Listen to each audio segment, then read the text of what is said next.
Why does every app feel harder to use now? Try Google. You type best pastrami sandwich in New York and the first thing you see is sponsored results. So can you trust any of it? And it's not just Google, it's everywhere. Amazon, the top products are often the ones paying to be on top. TikTok, ads that look like videos, plus TikTok shop every other clip. Instagram, it used to be friends. Now it's influencers, reels, and link in bio. So if you felt this vibe shift, congrats, you're not crazy. Cory Doctorow, pigeon philosopher of the internet, has a word for it, and and once you learn it, you see it everywhere. The internet didn't get messy, it got monetized. How does the trap work? Picture a mall. At first it's generous, free parking, cheap rent for stores, everyone goes there. It becomes the only place in town. Then the owner charges for parking and jacks up rent because shoppers and stores are trapped in the same building. That's the whole trick. One gatekeeper can tax everyone. So what are apps doing exactly? They follow a 3-step plan. Step 1. Be generous to users. The app is fast. You have no ads because at the start the goal is not money but habits. Even your grandma felt smart using it until she saw accept cookies and she's like, I accept 5 chocolate chip please. Come on grandma. Uber did this. Coupons, absurdly cheap rides. The golden age was a subsidy. Pigeons started acting allergic to buses, like I can't, it's public. But that $6 trip across the city was being subsidized by a weird investor pigeon with a spreadsheet and trust issues. Step 2. Hook businesses and creators. The platform stops being a fun app and becomes a place to work. If you sell stuff, it says open a shop here. If you make videos, it says build your audience here. And at first, it's a nice deal. It gives you exposure. You can earn money. Think YouTube. Your audience is there. Your money too. And that's the lock. Because now living isn't switching apps. It's walking away from your work life.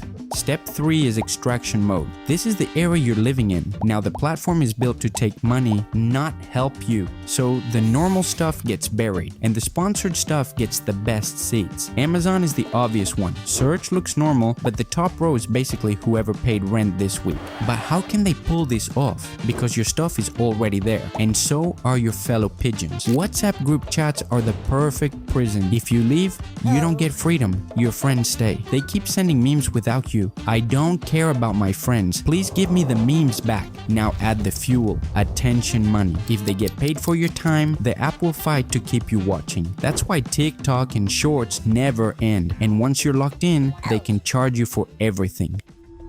Who's the app actually serving? This isn't you versus the app, it's a 3-way war. You want the best result. Businesses want you to click them, and the platform wants both of you paying rent. The platform isn't selling a product, it's selling control. Who gets seen and who gets ignored. So the feed isn't broken, it's for sale. The top spot goes to the highest bidder. So every time you refresh, you're basically watching an auction. Do I hear $5? 10? Sold to the guy selling protein powder. That's why it feels hostile, not just annoying, because the app isn't trying to help you finish, it's trying to sell you something. Users feel manipulated, like, why is this in my face? Businesses feel shaken down, like, cool, so I pay or I disappear? Creators feel it too. Post more, pay more, hope harder. And the platform? It hates sharing value. It wants the biggest cut. So you get 3 groups in one building and everyone's mad. And here's the problem. This setup is unstable. Platforms have to keep both sides happy. Push users too hard and they leave. Push businesses too hard and they stop paying. One bad rule change, one scandal, and the decay speeds up. And when growth slows, you can smell the panic. That's when the random money stuff shows up. Subscriptions nobody asked for. Boost buttons, coins. It's like the app is shaking you upside down. Any loose dollars in there?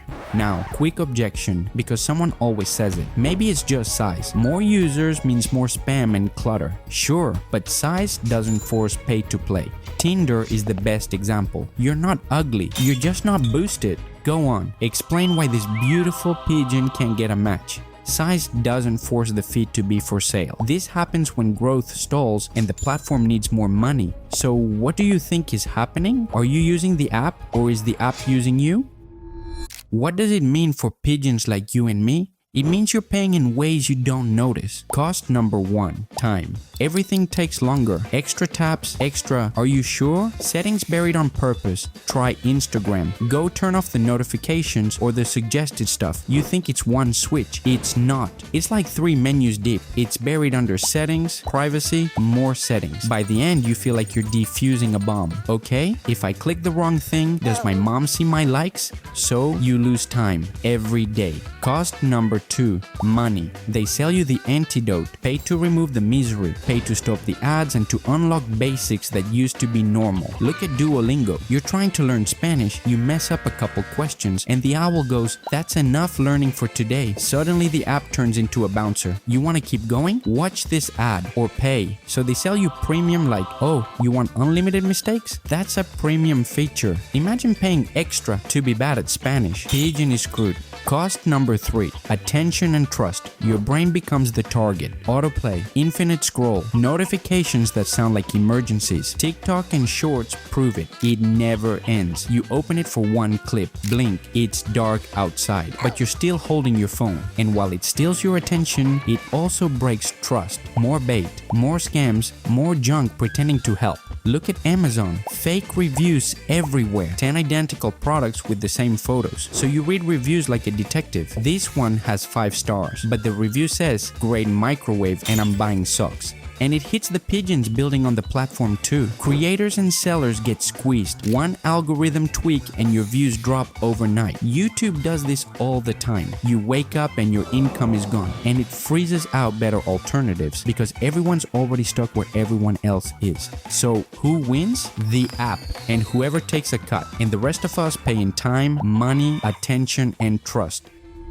So what's the way out? Willpower won't fix this because the system is built this way. Exit number 1 is the right to live. Leaving shouldn't mean losing your information, your photos, your messages, your whole history. And it shouldn't mean losing your fellow pigeons. If you can't take your stuff, you can't leave. The tool for that is interoperability. Big word, simple idea. Apps should talk to each other so you can move without dragging everyone. Take your group chat with you. Let my group chat exist in peace. I don't want to start a new group. That's like asking me to start a new family. No, if I can take my chat, apps have to win me with features, not traps. And yes, this is a real policy fight. Some regulations are literally trying to force open the gates, not politely. More like open the door or pay up. But you also have a personal lever. Stop rewarding the slop, mute the junk, unfollow the rage bait, and turn off notifications that act like every like is a fire alarm. Except new pigeon videos. Pigeon is good.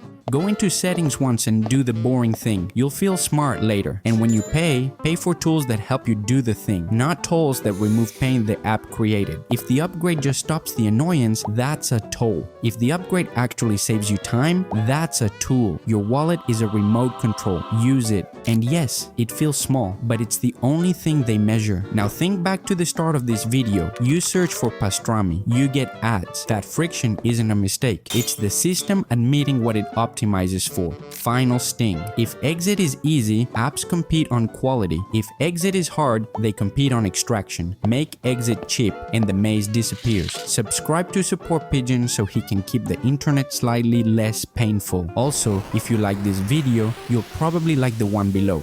Do it for Pigeon.